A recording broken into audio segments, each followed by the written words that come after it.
Bismillahirrahmanirrahim. Assalamualaikum warahmatullahi wabarakatuh. Innal hamdalillah nahmaduhu wa nasta'inuhu wa nastaghfiruh wa na'udzubillahi min shururi anfusina wa min sayyiati a'malina may yahdihillahu fala mudhillalah wa may yudhlil fala hadiyalah. Asyhadu an la ilaha illallah wa asyhadu anna Muhammadan abduhu wa rasuluh. Allahumma sholli ala Muhammad wa ala ali Muhammad. Saudara-saudari, bapak-bapak, ibu-ibu, adik-adik, calon bapak, calon ibu, ini jamaahnya betul-betul beragam ini. Ada yang saya kira baru TK gitu ya, ada yang kebanyakan ini mahasiswa. Alhamdulillah, saya nggak tahu mahasiswa dari mana. Kabar-kabarnya mahasiswa Fakultas Bisnis dan Ekonomika juga gitu ya. Padahal sebenarnya belum kuliah luring. Tapi katanya kalau kuliah daringnya dari kampus itu lebih mantep. Lucu kadang-kadang ya. Dan juga saya lihat ada bapak-bapak, ibu-ibunya saya tidak melihat yang sepuh. Alhamdulillah, ini kita syukuri sebagai satu bentuk ghiroh dari kita semua untuk thalabul ilmi, yang memang setidaknya ada dua hal yang membuat thalabul ilmi kita ini istimewa. Yang pertama adalah karena ini bulan Ramadan. Tentu kita semua sudah tahu ya, di bulan Ramadan ini segala amal ibadah kita akan dilipat gandakan oleh Allah. Kalau dalam bahasa orang ekonomi, bulan Ramadan itu bulan sale, bulan diskon. Diskon itu makna sederhananya dengan uang sama dapat lebih banyak barang, atau barang yang sama dibayar dengan uang lebih kecil gitu ya. Nah, ini bulan diskon karena amal-amal kita pahalanya dilipat gandakan. Berarti kita dengan effort sama, usaha yang sama, tapi dapat hasil yang lebih gede. Maka kalau orang kok tidak memanfaatkan bulan diskon ini untuk belanja yang sebanyak-banyaknya, itu orang yang tidak menggunakan akal sehatnya. Ya. Nah, oleh karena itu saya kira insya Allah thalabul ilmi yang memang sudah merupakan ibadah yang diwajibkan oleh agama kita dan memiliki banyak sekali keutamaan, ini akan lebih hebat lagi di bulan Ramadan ini. Kemudian yang kedua, topiknya. Topik kita ini adalah hijrah finansial. Ngomong finansial itu selalu menarik. Ya, entah maknanya apa ya, saya nggak tahu. Pokoknya asal ngomong uang gitu, itu pasti menarik dan banyak yang datang.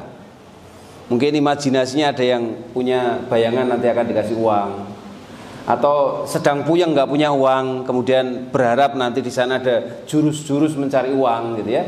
Atau ada yang kebanyakan uang, bingung mau mengelola uang. Ya, jadi uang itu luar biasa memang. Ya, oleh karena itu topik hari ini saya kira juga menariknya salah satu karena finansial, tapi saya kira yang paling penting adalah karena mengelola finansial kita ini secara syar'i itu adalah satu hal yang penting. Boleh jadi perbuatan dosa yang dilakukan oleh umat Islam, berarti oleh kita ya, boleh jadi bukan karena nggak sholat dengan baik, boleh jadi bukan karena nggak puasa. Kita orang yang rajin ke masjid, rajin puasa, akhlak kita secara umum juga bagus. Tapi boleh jadi dosa-dosa kita terjadi karena kita tidak mengelola uang kita dengan baik. Ya. Nah, oleh karena itu ini adalah satu kesempatan yang baik ya. Saya sebenarnya ini agak mendadak, jadi mohon maaf kalau barangkali nanti agak kurang sistematis gitu ya. Bapak Ibu sekalian rahimatullah, sore ini kita membicarakan satu topik yang diberi judul bahasanya terasa bombastis tetapi memang tepat dan sedang populer, yaitu hijrah finansial. Kenapa saya sebut bombastis? Wow, Karena kata-kata hijrah itu adalah kata-kata yang luar biasa. Dan hijrah adalah satu tema yang besar dalam keseluruhan peradaban Islam. Kita sudah tahu semuanya bagaimana para sahabat dengan dipimpin oleh Khulafaur Rasyidin memutuskan bahwa tahun Islam didasarkan pada hijrah. Ya, tentunya kita sudah sering mendengar mengapa hijrah dipilih. Yang itu menunjukkan betapa pentingnya makna hijrah itu dalam membangun peradaban Islam. Secara prinsip, hijrah adalah satu aktivitas. Terlalu ringan ya aktivitas. Satu perjuangan, satu bentuk jihad, ya. Untuk berpindah dari sesuatu yang merupakan larangan Allah, sesuatu yang tidak sesuai dengan ajaran Allah, menuju jalan Allah. Ini adalah makna hijrah secara umum. Hijrah minadz zulumati ilan nur, dari kegelapan kepada cahaya. Ya. Tentu ini bukan hijrah dalam makna sejarah pada zaman Rasulullah, ya, tetapi ini hijrah dalam artian yang umum. Dan Ibnul Qayyim al-Jauziyah mengatakan bahwa hijrah yang seperti ini, yaitu minadz zulumati ilan nur, itu adalah fardhu ain. Artinya ini menjadi kewajiban. Wajib itu berarti harus, dan kewajiban itu individual. Jadi setiap kita memang punya kewajiban untuk hijrah minadz zulumati ilan nur. Nah, bentuk-bentuk hijrah tentunya banyak. Nah, salah satu bentuk yang sore hari ini digagas oleh teman-teman takmir Masjid Al-Muqtasidin adalah hijrah finansial. Yang ini memang menjadi salah satu topik yang sedang ya di masyarakat. Ya, hijrah finansial. Nah, sebenarnya teman-teman semuanya, ketika kita berbicara hijrah finansial, saya banyak membaca artikel, saran, strategi dan lain-lain. Ada banyak hal yang agak sedikit terlewati ya ketika berbicara hijrah finansial. Kebanyakan hijrah finansial membicarakan bagaimana cara kita mengelola harta yang kita miliki. Ya, sesuai dengan ajaran Islam tentunya. Ya. Padahal ada beberapa hal yang terlewati ini ya. Ya. Hal yang pertama adalah bahwa finansial atau diterjemahkan keuangan itu sebenarnya hanyalah salah satu bagian dari harta yang diberikan Allah kepada kita. Dan bahkan nanti harta hanya merupakan salah satu bagian dari rezeki yang diberikan Allah kepada kita. Ya. Maka kalau topiknya sebenarnya kita batasi hanya pada finansial, boleh jadi ketika itu wujudnya bukan uang, bukan aset keuangan. Kalau diperluas lagi ya, ada uang, ada aset keuangan, maka seolah-olah menjadi tidak relevan. Ya. Kemudian yang kedua yang seringkali dilewati adalah orang banyak membicarakan bagaimana cara kita mengelola uang kalau kita punya uang berarti.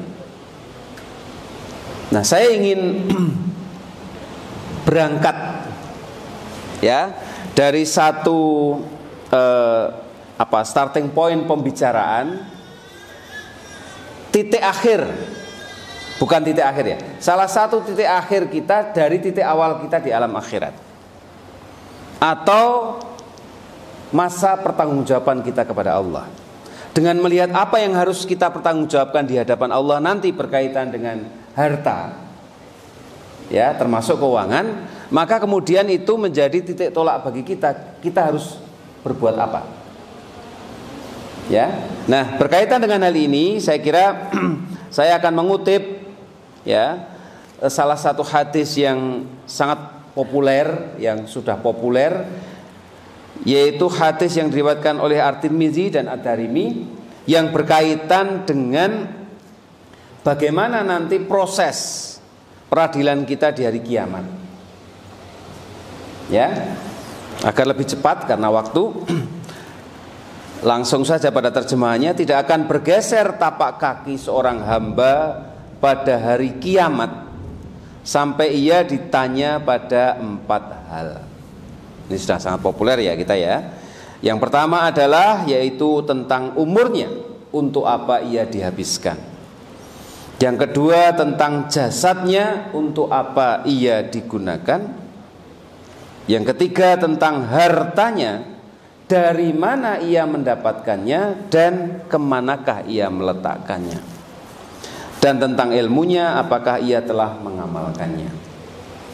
Nah, hadirin sekalian rahimatullah, di sini kita ambil satu bagian yang mungkin akan menjadi rumah ya bagi pertanggungjawaban harta, termasuk harta finansial. Ada 2 aspek di sini. Yang pertama adalah dari mana,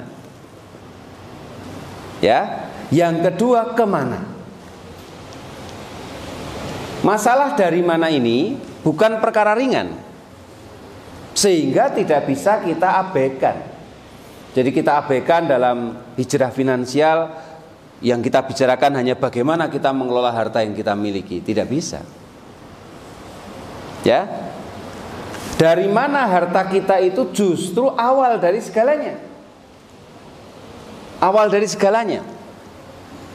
Awal dari kita mengelola harta kita dengan berkah itu adalah kalau harta kita memang awal mulanya sudah harta yang halal.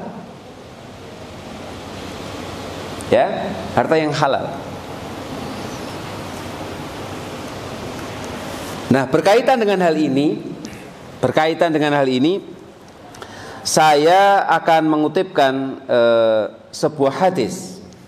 Yang hadis ini berfungsi sebagai prediksi dan berfungsi sebagai peringatan.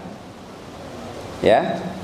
Hadis yang diriwayatkan oleh Imam Bukhari, qala Rasulullah sallallahu alaihi wasallam, la ya'ti 'ala nasi zaman la yubali al-mar'u bima akhadhal mal amin halali amin haram. Akan datang suatu masa pada umat manusia di mana mereka tidak peduli lagi dengan cara untuk mendapatkan harta. Apakah melalui cara yang halal, apakah melalui cara yang haram. Nah, ini saya katakan tadi yang pertama merupakan prediksi, karena Rasulullah mengatakan akan tiba suatu masa. Dan ramalan Rasulullah bukan seperti ramalannya manusia yang lain. Ramalannya pawang hujan, ramalannya tukang togel, ramalannya ahli politik. Bahkan saya ini dari background ekonomi, ramalannya ekonom. Jadi salah satu peramal yang paling enak kalau ngeles itu jadi ekonom atau politisi. Ya, jadi kalau salah nggak apa-apa. Nah, ramalannya Rasulullah itu adalah ramalan yang kita yakini kebenarannya. Berarti ini pasti benar. Bahwa akan tiba suatu masa di mana masyarakat itu banyak tidak peduli, ya, apakah hartanya halal atau hartanya haram. Nah, apakah masa itu sekarang? Wallahu a'lam bishawab. Tapi saya kira kita bisa menilai lingkungan kita saat ini, atau juga kita bisa menilai diri sendiri. Ya, karena kalau kita berbicara tentang harta yang haram, maka itu luas. Ya, boleh jadi kita ini tidak merasa karena tidak tahu bahwa harta kita ini sebenarnya adalah haram. Ya. Para ulama fikih membagi sesuatu itu diharamkan itu karena setidaknya 2 sebab. Ada yang membaginya 3 sebab, ada yang membaginya 2 sebab. Yang pertama adalah haram li dzati. Kemudian yang kedua haram li ghairihi. Ya. Kadang-kadang ada yang mengatakan lil uqud gitu ya, akad. Ya. Haram li dzati, haram karena zatnya. Haram karena zatnya. Zat yang haram kita semua banyak sudah tahu. Babi, bangkai, darah dan lain-lain. Ya. Nah, persoalannya adalah apakah kita bisa memastikan atau apakah kita pasti yakin bahwa harta yang kita dapatkan itu tidak ada kaitannya dengan zat haram. Sebab sesuatu ketika haram dimakan, haram diproduksi. Sesuatu yang haram dimakan, haram dijual. Dan seterusnya. Berarti kalau kita diharamkan makan babi, maka bukan berarti kalau jual babi tidak haram. Pasti itu logika yang sudah dengan mudah kita pahami. Nah, yang jadi persoalan lagi adalah banyak zat haram itu bertebaran yang luar biasa di sekitar kita. Ya, mungkin ini menjadi satu kajian yang akan panjang kalau berbicara soal zat-zat haram, baru bicara satu item babi ya. Banyak masyarakat yang punya pikiran sangat simpel yang dikira makan babi itu ya babi dalam wujud daging. Terus diolah sate, diolah steak gitu ya. Padahal bukan begitu. Babi itu bisa diderivasi, diturunkan, dikembangkan menjadi banyak hal. Ya, ratusan banyak hal itu. Dan ratusan itu boleh jadi aplikasinya dalam kehidupan kita banyak sekali. Para jamaah pernah melihat ada iklan kulkas merek tertentu buatan Jepang. Kulkas pertama dengan sertifikat halal MUI. Ada juga jilbab pertama dengan sertifikat halal MUI. Coba ditelaah gitu ya. Ini kulkas kok dengan sertifikat halal? Adanya sertifikat halal itu artinya ada sesuatu yang kritis tentang kehalalan dan keharaman.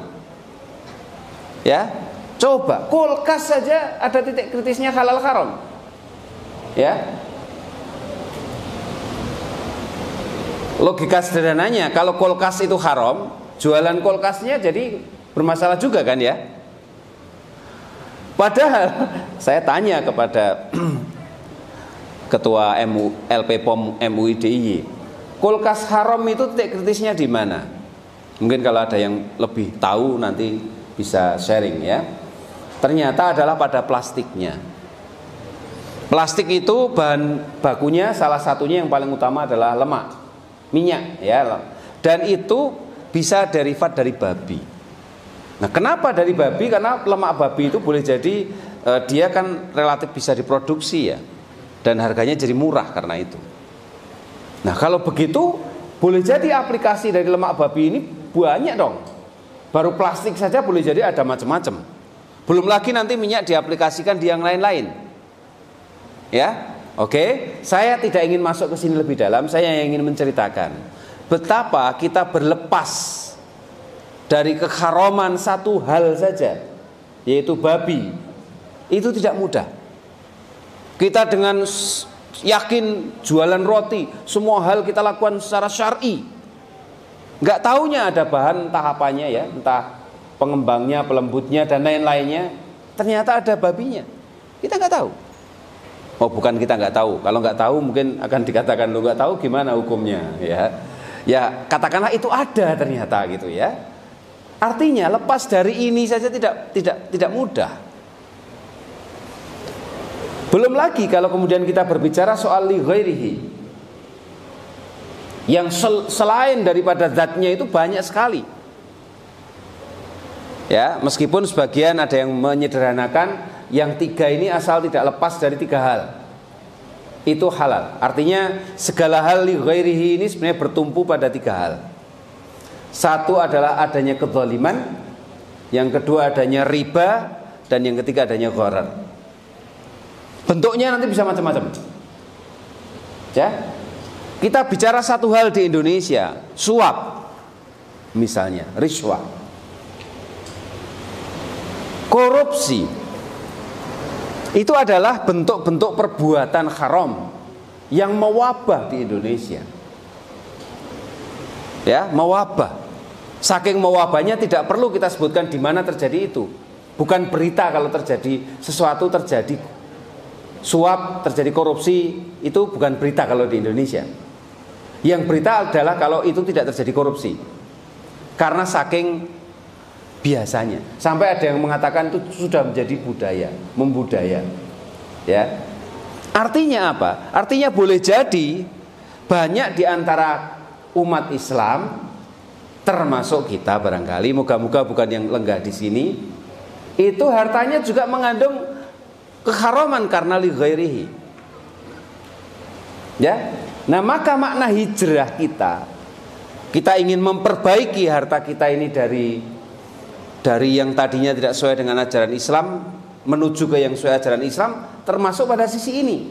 Nah, pada sisi ini ada dua kasus. Kasus pertama adalah kalau kita sedang proses. Kita misalnya sedang proses, sekarang ini sedang bekerja mencari uang, dan kebetulan ternyata setelah kita kaji uang kita ini didapat dari hal yang ternyata ada haramnya. Nah, kalau itu langkahnya ya tinggal berhenti saja yang pertama, gitu ya, berhenti. Yang kedua, nah ini yang kedua sedikit terkait dengan yang case yang kedua. Case yang kedua adalah kalau sudah terlanjur kita miliki. Kita sudah terlanjur memiliki harta haram. Banyak orang hijrah, ya, banyak orang hijrah itu kan karena awal mulanya gelap. Gitu? Nyun sewu, ada artis-artis, tokoh-tokoh tadinya kehidupannya gelap, terus sekarang hijrah. Dalam konteks harta, dalam konteks keuangan, boleh jadi ada harta-harta yang haram. Ya, maka hijrah di sini juga bermakna bagaimana kita juga membersihkan harta haram yang sudah kita miliki. Ya. Yang sudah kita miliki, dan itu terkadang tidak sederhana, nyun sewu. Meskipun ilmu umumnya juga cuma dua sebenarnya, ilmu umumnya.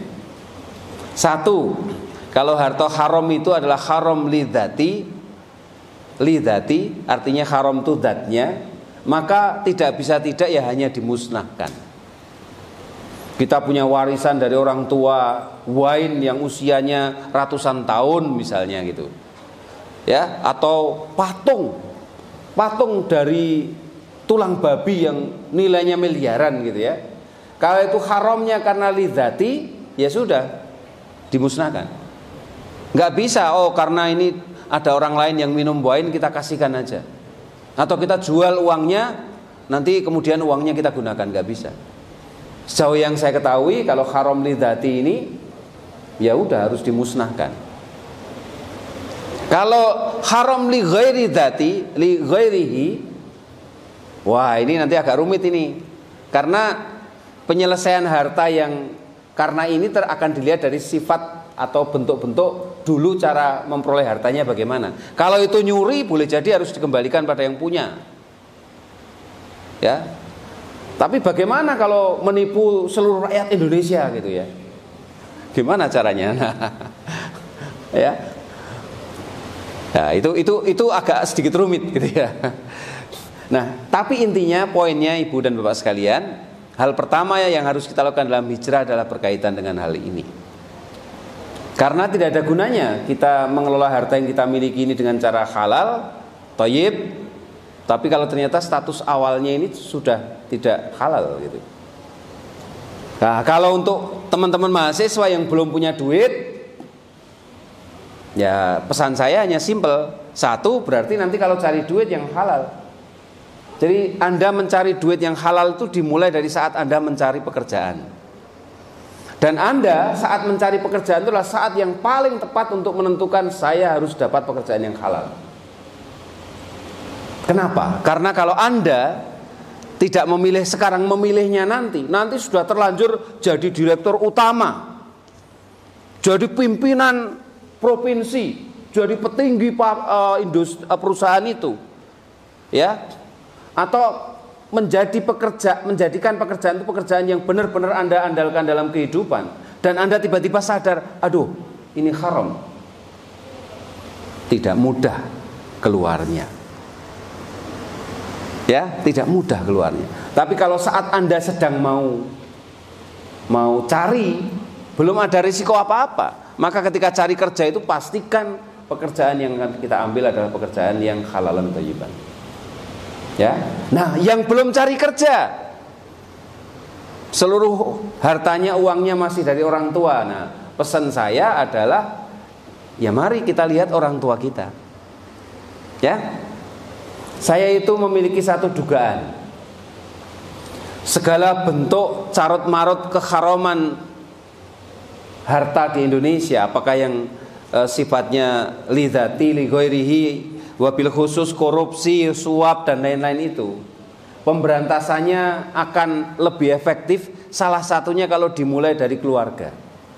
Karena konon menurut beberapa hasil penelitian, korupsi terjadi juga karena dorongan keluarga. Banyak bapak nyun sewu yang menjadi pelaku korupsinya sebenarnya tidak membutuhkan itu, tapi karena dorongan kebutuhan keluarga, lifestyle keluarga misalnya dan lain-lain, jadi korupsi. Nah, maka saya kok merasa ya, kalau suatu saat pemberantasan korupsi itu dimulai dari keluarga, dan keluarga itu adalah ananda semuanya. Jadi ananda semuanya ini melakukan investigasi pada harta orang tuanya. Apakah harta orang tuaku halal? Jadi sebelum ditangkap KPK, Bapak Ibunya, tangkap dulu oleh Anda. Nanti kalau sudah ketangkap baru dipikir diserahkan KPK enggak ya gitu. Bapakku ini koruptor, mau tak serahkan KPK enggak ya gitu. Nah, itu nantilah, itu strategi nanti. Tapi maksud saya, pesan saya sederhana, ya Anda pun harus peduli. Harus peduli bahwa makanan yang masuk pada Anda, bahwa uang saku yang Anda dapatkan dari ayah ibu juga halal. Jangan masa bodoh, atau na'udzubillahi min dzalik, jangan-jangan Anda justru jadi penyebab bapak ibu Anda korupsi.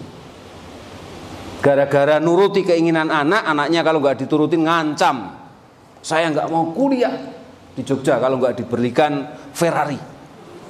Padahal tahu ayahnya hanya bakul dawet. Wah, akhirnya ya nipu sana nipu sini. Ya, bakul dawet omsetnya miliaran, ya, outletnya ribuan sedunia gitu ya. Juragan dawet dunia gitu ya. Jadi kalau bicara bisnis itu jangan bicara soal bisnisnya itu sederhana atau rumit. Bisnis itu bukan soal sederhana atau rumit, tapi soal omset. Anda cuman jualan peniti, kalau supplier peniti seluruh dunia, ya mungkin kaya. Ya. Oke, baik. Kemudian yang kedua Ibu Bapak, jadi yang pertama tadi adalah dari mana harta itu. Itu harus kita pastikan dulu. Hijrahnya dimulai dari situ. Ya. Yang kedua adalah hijrahnya. Nah, ini mulai masuk ke yang sering dibahas kebanyakan, yaitu bagaimana kita mengelola harta yang telah kita miliki. Ya. Nah, berkaitan dengan hal ini, saya kira kita harus ingat, ya, harus ingat satu prinsip sederhana, bahwa Allah memberikan harta pada kita ini dengan fungsi dasar adalah untuk sarana beribadah kepada Allah. Ya. Tujuan Allah memberikan kita harta banyak, ya, sebagai hiasan, sebagai ujian, ya. Tetapi yang paling pokok sebenarnya adalah harta ini diberikan oleh Allah agar menjadi sarana kita beribadah kepada Allah. Nah, oleh karena itu, karena ini menjadi sarana beribadah kepada Allah, maka bentuk hijrah kita ini harus kita lihat bukan hanya soal bagaimana harta itu dikelola. Maksud saya berkaitan dengan cara harta itu dikelola, tapi juga untuk apa harta itu dikelola. Kenapa saya katakan begitu? Karena sekarang ini banyak orang hanya berpikir soal bagaimana cara. Sehingga ketika dia katakanlah punya uang banyak, diinvestasikan, dia tidak perlu terlalu melihat investasi itu untuk apa.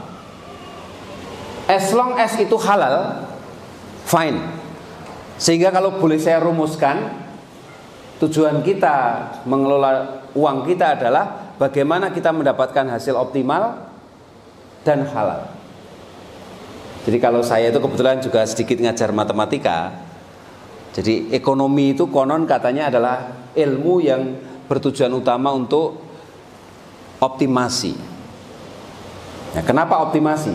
Karena bagi ilmu ekonomi masalah dasar di dalam kehidupan ini sebenarnya adalah manusia itu harus mengelola sumber dayanya yang terbatas. Duitnya terbatas. Ya. Sumber daya alam terbatas, waktu terbatas dan lain-lain, sementara tujuannya banyak.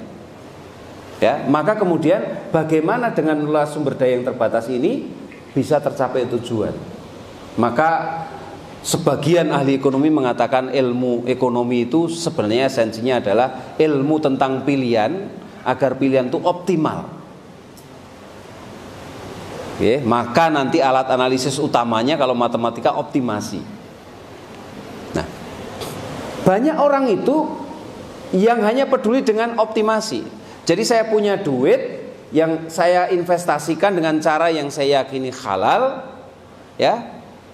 Kemudian concern saya adalah dapat keuntungan sesuai dengan target saya, asal halal. Jadi kalau saya rumuskan gitu, tujuan kita mengelola harta itu adalah agar kita mendapat keuntungan yang maksimal asal halal. Ya, apakah itu salah? Tidak.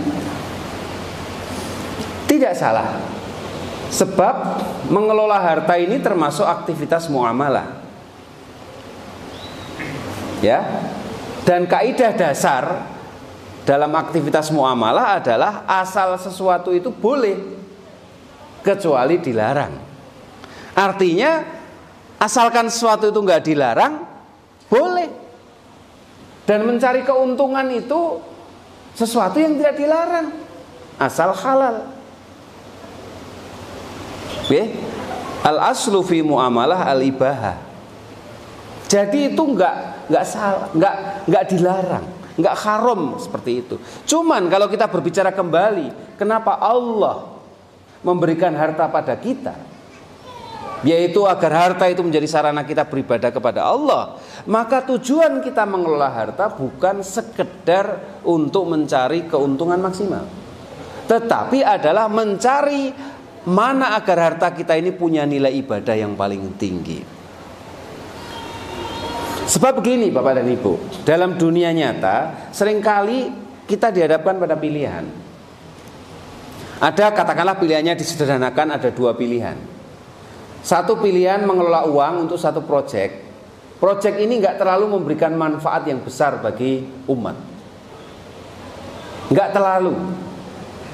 Ya, nggak terlalu. Tetapi keuntungannya gede. Ya, yang satu sangat dibutuhkan umat, sangat memberikan manfaat pada umat, tapi keuntungannya kecil. Pilih mana kita? Ya. Pilih mana kita? Nah, seringkali kemudian kita secara sederhana memilih yang pertama, karena kita hanya concern pada keuntungan. Toh nggak haram. Maka kita sering melihat bagaimana uang-uang kita dikelola untuk macam-macam hal yang sebenarnya dari sudut kemanfaatannya untuk umat tidak ada, meskipun tidak haram. Ya, kalau haram jelas itu di luar domain kita gitu ya, nggak boleh jelas. Ketika kita menyalurkan uang kita di hal yang haram, berarti kita membiayai hal yang haram. Kalau kita membiayai hal yang haram, berarti kita ikut bagian dari hal yang haram itu. Kalau itu logikanya simple. Ya, tapi katakanlah pada hal-hal yang mubah. Kita seringkali tidak peduli pada penggunaan harta atau keuangan untuk hal-hal yang sangat dibutuhkan oleh umat. Tetapi memang dari sudut keuntungan tidak terlalu. Ya. Nah, oleh karena itu di sini kita dihadapkan pada pilihan. Maka kalau menurut pendapat saya, kita kembalikan pada fungsi dasar harta itu diberikan oleh Allah pada kita. Rasulullah Shallallahu Alaihi Wasallam itu termasuk orang kaya atau orang miskin? Umar, Abu Bakar itu termasuk orang kaya atau orang miskin? Tergantung sudut pandang kita mendefinisikan kaya miskin. Kalau sekarang orang mendefinisikan kaya, yang disebut aset, yang disebut kaya itu adalah orang yang punya aset. Cuman aset itu terdiri dari dua hal. Satu, sumbernya modalnya sendiri, yang kedua utang. Maka kalau kita melihat orang kaya, yang dilihat asetnya. Mobilnya banyak, rumahnya banyak, perusahaannya banyak. Kita nggak lihat itu utang atau itu modal. Kalau dalam Islam, apakah utang itu dianggap sebagai aset, sebagai kekayaan? Ya. Dan kemudian orang ketika melihat kekayaan itu adalah pada aset yang kemudian sudah diam. Jadi kalau kita membedakan antara wealth dengan income itu kan soal sifat dari arusnya itu. Kalau dia sudah diam, ya itu disebut kekayaan. Nah, kalau ini kita lihat dengan kriteria Islam sangat berbeda. Rasulullah itu orang kaya, tapi kalau diukur dengan kekayaan dengan konsep ini, miskin Rasulullah. Betapa tidak miskin, saat wafat gak punya apa-apa. Ya, punya baju besi aja dijadikan jaminan untuk utang bahan pangan. Coba Rasulullah itu bahan pangan saja utang, itu kita bisa bayangkan kehidupannya. Tapi kalau kita melihat dari income beliau luar biasa. Ya, beliau mengelola harta pampasan perang saja 1/5, 20%. Ya. Nah, oleh karena itu Bapak dan Ibu sekalian, ya, kembali pada pokok masalah yang akan saya sampaikan berkaitan dengan bagaimana kita hijrah dalam konteks mengelola kekayaan atau uang yang sudah kita miliki. Yang pertama harus kita pahami adalah soal tujuan dari pemanfaatan uang kita itu, yaitu bahwa uang itu kita gunakan sebagai sarana kita beribadah kepada Allah. Berarti nanti ini ukurannya bukan soal profit, sales, ya, yield, bukan itu. Ya, ukurannya kadang-kadang sebagainya abstrak juga gitu ya. Kemudian yang kedua adalah tentang bagaimana cara kita. Nah, berkaitan dengan cara kita, ya, tadi saya mengutip pendapat beberapa ulama fikih muamalah, ya. Pengelolaan harta secara umum itu sebenarnya pelanggaran haram itu esensinya pada 3 hal, yaitu pelanggaran pada riba, pelanggaran pada gharar, pelanggaran pada zalim. Ya, sepanjang kita bisa terbebas dari 3 hal itu, maka apa yang kita lakukan itu tidak haram. Masalahnya adalah apakah kita terbebas dari hal itu? Itu masalahnya. Ya, dan masalah untuk menentukan apakah kita terbebas dari hal itu adalah kita menilai apakah yang kita lakukan ini memang mengandung riba, misalnya, mengandung gharar, mengandung zalim. Dan ini adalah sebuah topik yang tidak bisa dijudge dengan mudah. Riba misalnya, keharaman riba itu jelas karena secara jelas dinyatakan dalam Quran. Ya, Allahu halalul bai' wa harrama riba misalnya, dan lain-lain banyak sekali lah pokoknya keharaman riba ini jelas.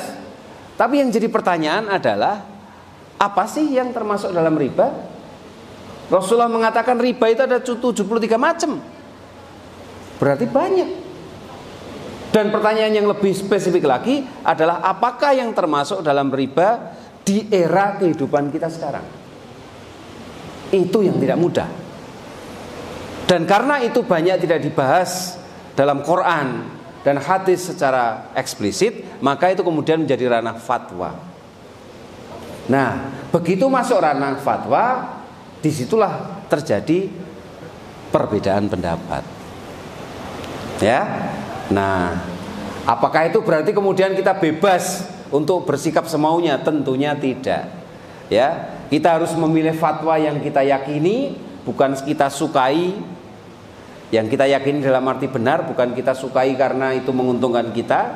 Ya, kita kemudian istiqomah dan kemudian kita jalankan. Karena kalau kita kembali pada semangat hijrah, dalam anasir hijrah itu banyak aspek yang membuat hijrah Rasulullah sukses. Tentunya karena niat yang benar-benar kuat dan diridhai Allah, ya. Karena strategi yang tepat, karena sistem yang rapi dan lain-lain. Maka tentunya ketika kita mau hijrah juga membutuhkan hal-hal itu. Tidak gegabah juga. Karena boleh jadi kita ini ingin meninggalkan dari satu perbuatan haram tertentu, ternyata kita masuk ke perbuatan haram yang lain. Sesuatu yang kita pandang rusak, merusak, ternyata kita masuk ke dalam hal yang rusak dan merusak yang lain. Itu bisa terjadi. Ya, kita meninggalkan riba, kita masuk pada sistem baru yang kita kira bebas riba, ternyata justru riba yang lebih serius. Ya, bisa jadi itu terjadi. Wallahu a'lam bishawab. Nah, saya tidak akan menyampaikan satu persatu tentang hal itu, tapi kemudian kita harus memperhatikan bagaimana tentang strategi atau cara kita. Ya, dan itu sangat dinamis, dan dinamika itu muncul sebagian besar karena memang keputusan itu berdasarkan fatwa. Dan fatwa memang sunatullah, ada perbedaan-perbedaan pendapat. Dan yang terakhir, Ibu Bapak rahmatullah, Ramadan ini adalah saat yang paling tepat buat kita untuk berhijrah, ya. Meskipun hijrah pada zaman Rasulullah tidak dilakukan di bulan Ramadan, ya. Tetapi saya kira semuanya sepakat bahwa Ramadan ini adalah satu momen yang tepat bagi kita untuk membersihkan diri kita, termasuk dalam hal ini membersihkan harta kita, wabil khusus harta dalam bentuk aset finansial. Karena waktunya memang sudah hampir habis, saya cukupkan sekian. Saya kembalikan kepada Mas Moderator. Monggo.